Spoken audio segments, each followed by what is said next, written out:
Somewhere between the edge of being alive and feeling dead.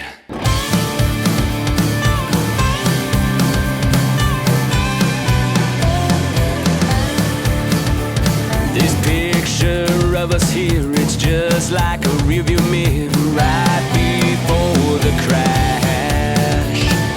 Man, I hate this old love song, but I'm the fool who turns it on like it can change. Mexican, you can't cross over.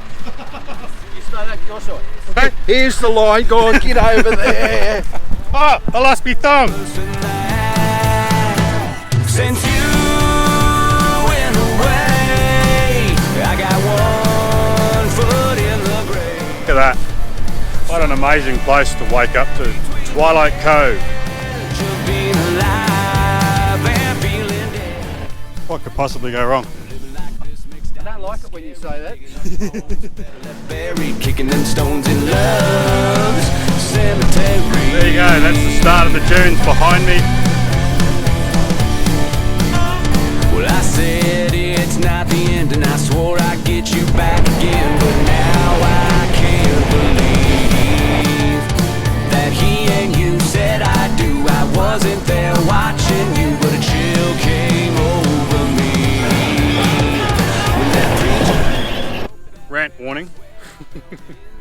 Took me 7 litres of water to put it out. Give me a break. since you went away, I got one foot in the grave. Somewhere. Watch me now, roll like thunder, gonna shake the ground. Can't stop me now. I don't give up and I won't back down. I'm a force of nature, can't be contained. I got lightning running all through my veins. Watch me now. Watch me now.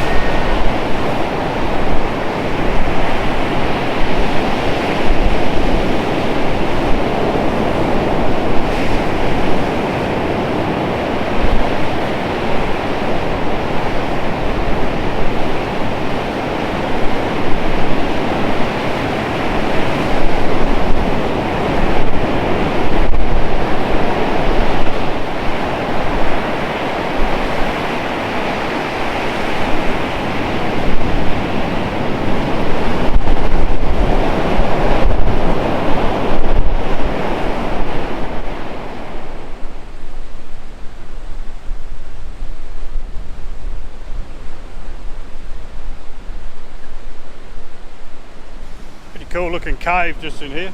Not going to get too close because you're right under the cliff edge, but looks pretty awesome, eh?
Alright, that was a quick refreshing swim in the Southern Ocean. It is cool, I'll give it that. And yeah, Gary reckons his car was showing 24, but it was showing 47 at the top of the range. So big difference in temperature from up there to down here, but I guess that's the nice ocean breeze that's blowing. Alright, we're heading up towards the Bilbunya dunes. We just caught a glimpse of them as we came in. So we're going to head up there and see if we can find ourselves a little sheltered spot in behind some dunes up there and get out of this wind. So if I don't see you beforehand, we'll see you up there. Alright, so I don't know if this will come up on camera, but those dunes look awesome. Lo and behold, the Bilbunya dunes.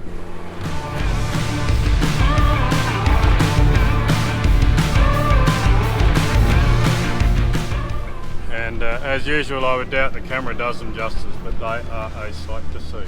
But, I have to negotiate my way over there. So I'm trying to follow some tracks, but they tend to keep disappearing. So I better put the camera down and concentrate on where I'm going. But they are awesome. Look at them.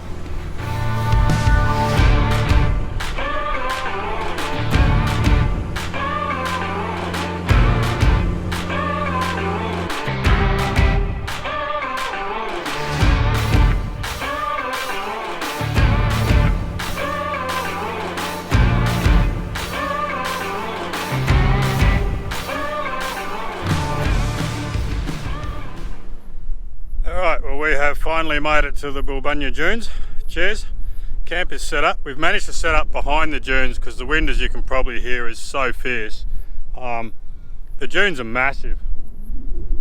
That's one set behind there, and I'll just turn into the wind, so apologies for the audio, but there you go.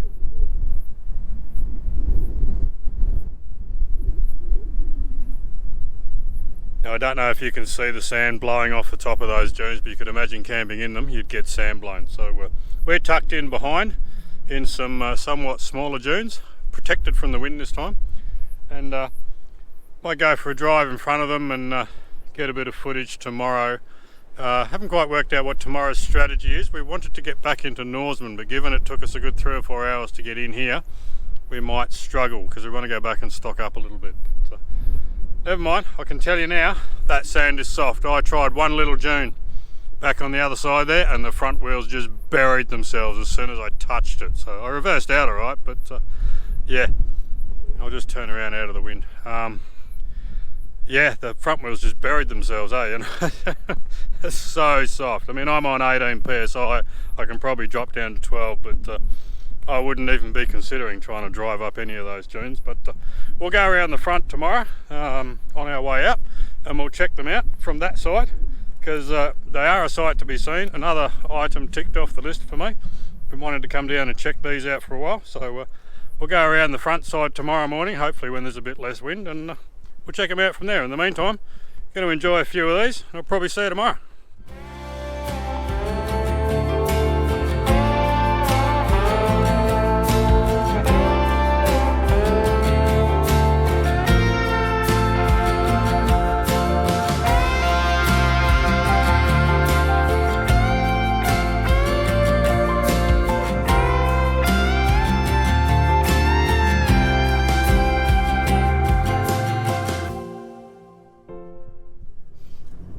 Good morning. Not the best night's sleep in there. It was a bit windy, had a little bit of rain last night, so a lot of noise. So excuse me if I'm a bit grumpy today. But day 7 of our great southern land adventure, and it's actually New Year's Day, so Happy New Year to you all. If you want a timeline of when we're down here, we left Perth on Boxing Day, and it's now New Year's Day, and we celebrated so much. I think we went to bed about 8:30 last night. So I don't really celebrate New Year's anymore. That's for you young people. We're in bed by 8 o'clock-ish, so just need to find my way out of here. We're in this. There we go. There's my tracks over there. So today our plan is to. We found a track that might take us through to Israelite Bay, so we're going to risk it rather go all the way back out on that track that we went out on yesterday. We're going to try and follow this track. It runs in behind the dunes along the beach, and it takes you all the way through to Israelite Bay according to the HEMA. So hopefully the HEMA's right, and we will be able to find our way through. So we're just going to go around the front of the dunes now, and because you can't come down here without having a little bit of a play, we're going to have an attempt to play anyway. So we've dropped the tyre pressures further down to about 14 PSI, and by the time we finish playing they should be up high enough for us to travel on the track. So otherwise we'll just pump up a little bit. So alright guys, we'll see you over the other side of the dunes.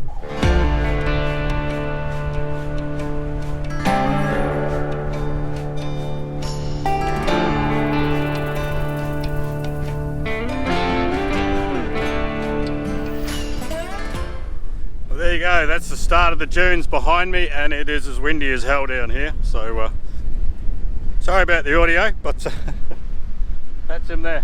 Now there ain't no way in hell I'm going to even attempt to climb any of those. Look at the size of them. They are huge. We'll just check it out, and they go for miles down here. Look at them all.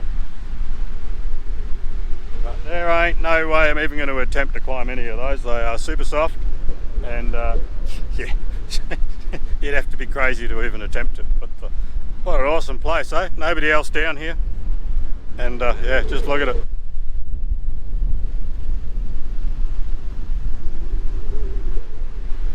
Dunes as far as you can see. Alright, just going to let the cars cool down a little bit, and then we'll keep heading up. Alrighty, we have decided against trundling up the beach because it's about 35 kilometres in low range, and the beach is, it's not rock hard, but it's not super soft either. It's in the middle, so it's hard work on the cars, and we're probably going to lose a lot of fuel. So we've come back off the beach the way we came in to a point, and have found a track on the Hema that apparently takes us through to Israelite Bay. It does take us back through the dunes, but according to the track it goes through the middle of the dunes, which I'm not 100% sure on that, but we'll see how accurate Hema is. So we're going to keep trundling along this track. It looks like it's been driven. I can see fresh tracks on it, so not the only ones out here, so hopefully we won't get lost, but that's all part of the fun. Alright, it's getting a bit skinny through here. We'll see you up the track.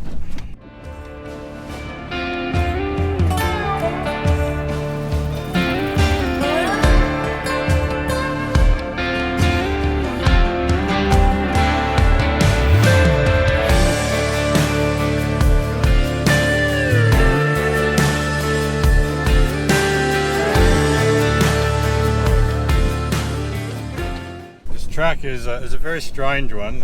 The grass in the middle was higher than the grass on the outside, and there was one section back there where it completely closed over. I thought the track had ended, but there we go. It's opened up a bit now. So yeah, very tight, very strange track, and according to the Hema we are driving through the middle of the dunes at the moment, and you can quite clearly see we're not. So the dunes are over there on our left, my left, and the escarpment is there on my right, and we're in the middle of it. So track seems to have come back to some normality now, so that's good.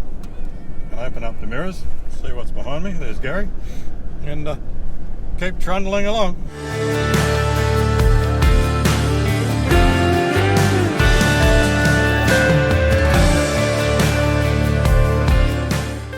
It's called Wiley Scarp on our right hand side, Paul. I wasn't wondering, I was more looking at the old telegraph poles on our right hand side, but yeah, cool. Yeah, and these telegraph lines take you all the way through to Israelite Bay, because there is another station at Israelite Bay. Yeah, I've been itching to get to the old tele station at Israelite Bay for a while and check out that area, but it's funny that the poles are still standing and they come up this far.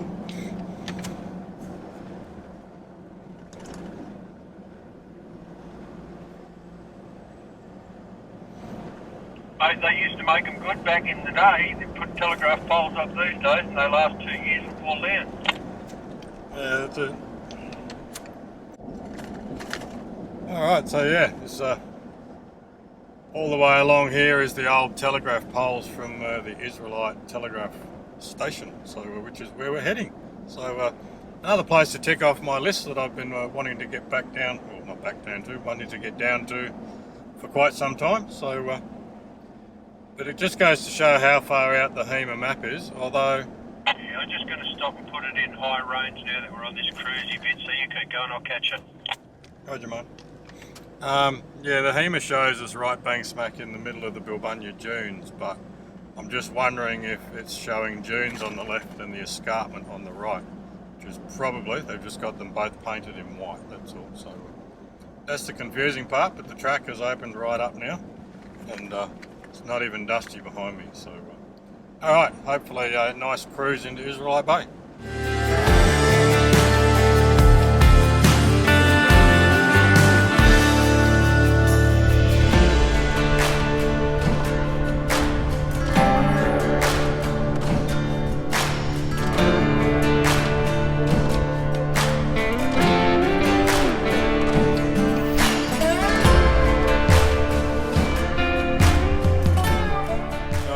for a minute. We went through some really long grass back there, so I'm just going to do the right thing and check underneath. Make sure I haven't got any grass up underneath. Oh, there's a little tiny bit just in there.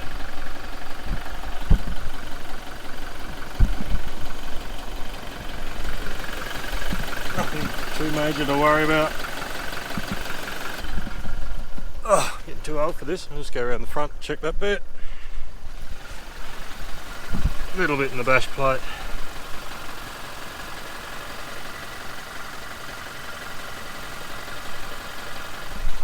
No, all looks good. You can never be too sure, so I always pose to have a look. Alright, let's go.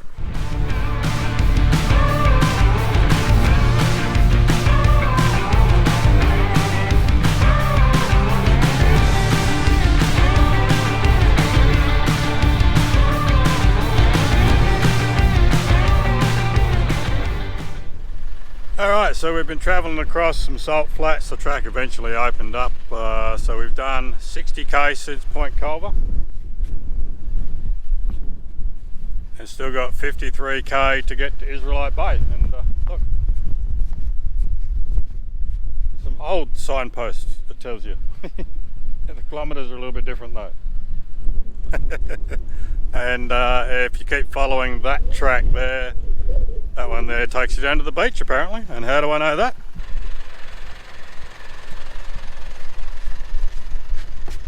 That's how I know that. So that track goes down there. We need to take that one. So good job I stopped and saw the sign, otherwise we would have ended up down the beach. So alright, let's 53 kilometres to go. Alright, so we've come across a bit that's going to take a bit of looking at, because it doesn't look all that firm. So some people have had some fun here, and oh god, that is real slushy. But it was to start with. This might be the perfect line here, I think. I think this line here, mate. Yeah, stay on the wheel tracks.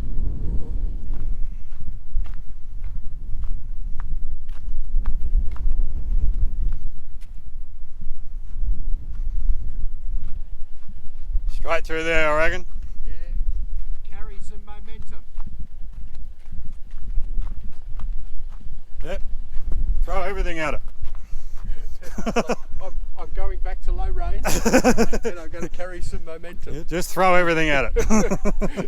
Alright, this is a low range second gear moment, I think. I'll put the window up so nothing comes through, and let's go.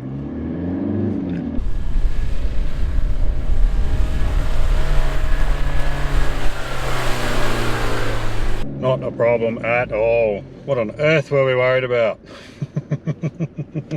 So you'll notice that section right in front of the camera there that's wet. We actually bumped into a couple of blokes later on at Israelite Bay that were stuck in that section for about 2 hours trying to get themselves out. They had another vehicle with them, so they did eventually get out, but just goes to show the main track is always the good option. Oh, I was just coming through here. It's a bit like a mini Simpson desert crossing. It's just sand dune after sand dune after sand dune. It's like only little ones, but it just keep going and going and going. Oh well, it's better than crawling over rocks, I suppose.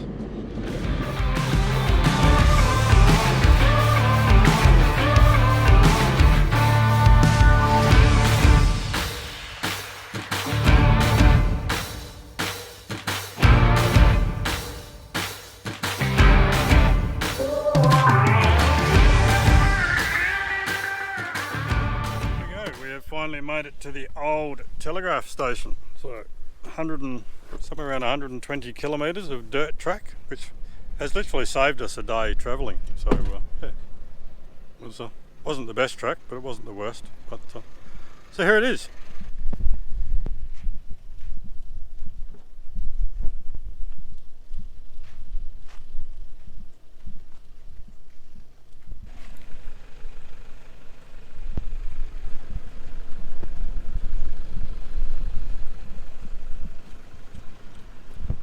I doubt there's much left inside. It's just got walls and the usual graffiti and a chimney.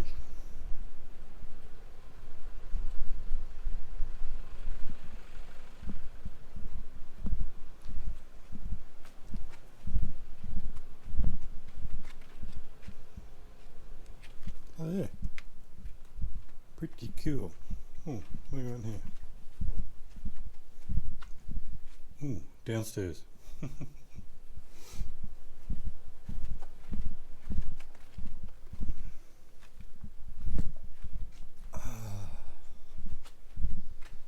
Well, might send the drone up and get a shot from the air, I reckon.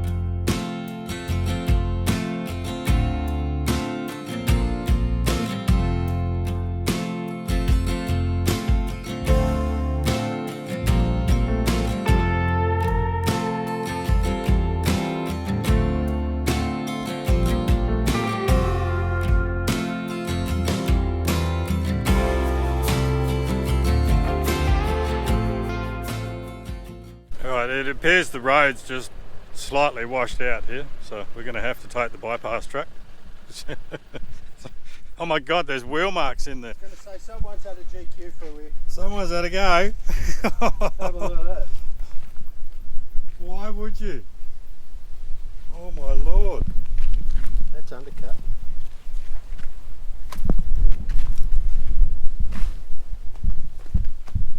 That is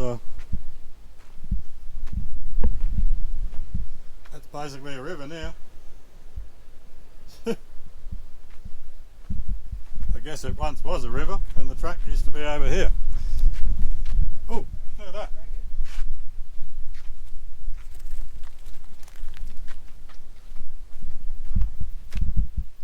So I'm guessing this is where the track used to be. This is where the track used to be. Yeah, that's the road to Mount Raggett. It's not a road anymore. Alright, I think we'll take the bypass track. You want to go first? We'll take the bypass to the bypass. Come on, someone's been through there before. Yeah, no, I got rid of the JK. And even then I wouldn't. Oh dear. I might look stupid, but I'm not really.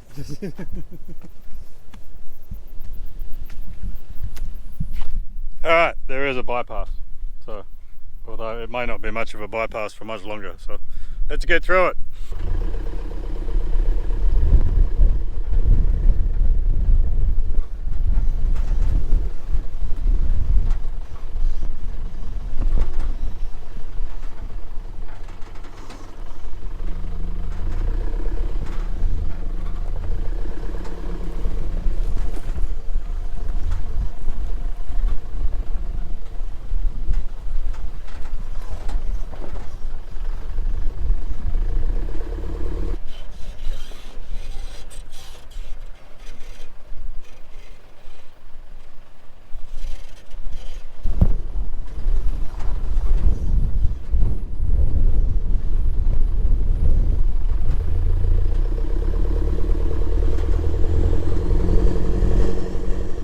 Okay, so we finally made it out of the Israelite Bay track, heading towards Esperance. There it is right there. And there is the sign, no fuel or water available beyond this point. So literally I've just had to put some fuel in the car.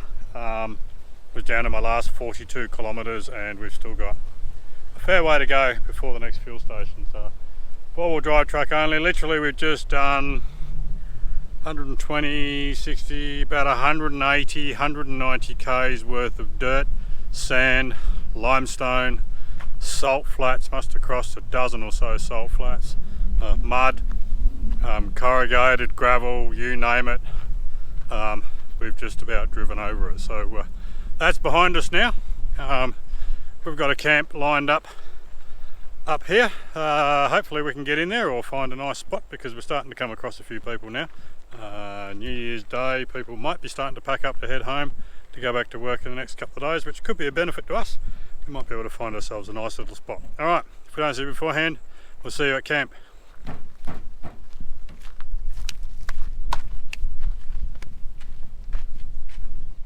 Alrighty, so this is our campground for the night. Not ideal, we do like to free camp, but occasionally you have to find yourself an alternative when you run into a bit of trouble. So we're set up in this bay here. We are at the Davis River Campgrounds, the one up on the top of the hill, not the one down by the river. It's $11 per night per adult. Basically, we've had a lot of rain down this way between Israelite Bay and Esperance. We bumped into the ranger. The road to Cape Arid that we wanted to take was closed, and practically it was underwater. We spoke to the ranger was at the gate. We stopped in there just to check to see if there was any other way in, and the place was flooded. There was another road that we tried to take that was also got to the point where it was impassable, so we turned around and came back out, and that's where we bumped into the ranger, and he suggested to come here, the Davis River Campgrounds. And it is a beautiful spot. As we came down over the hill, the view of the ocean, there's a little bay down there that people are sitting on at the river mouth, and it's pretty cool. So I'll quickly show you while I've got one of these in my hand, and we'll go for a quick walk and see what the view looks like.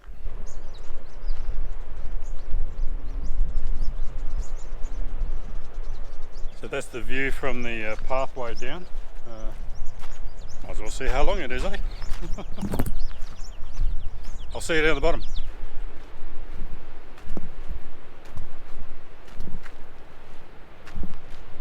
So here is the entry to the beach. So you can actually drive down here. Not that there's a lot of beach here, and you can just see the river mouth there.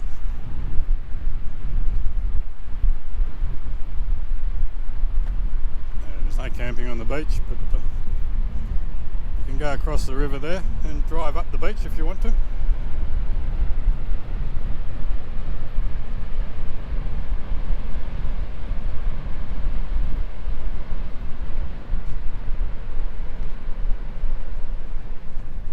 And that is the river.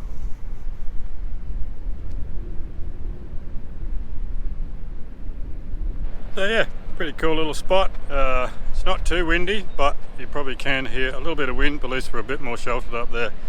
Might get a decent night's sleep too. So oh well, we're going to settle in for the night. That's probably about it for us for today, and we'll catch you tomorrow. Living like this makes dying less scary. Digging up bones, better left buried. Kicking them stones in love's cemetery. Ashes to ashes and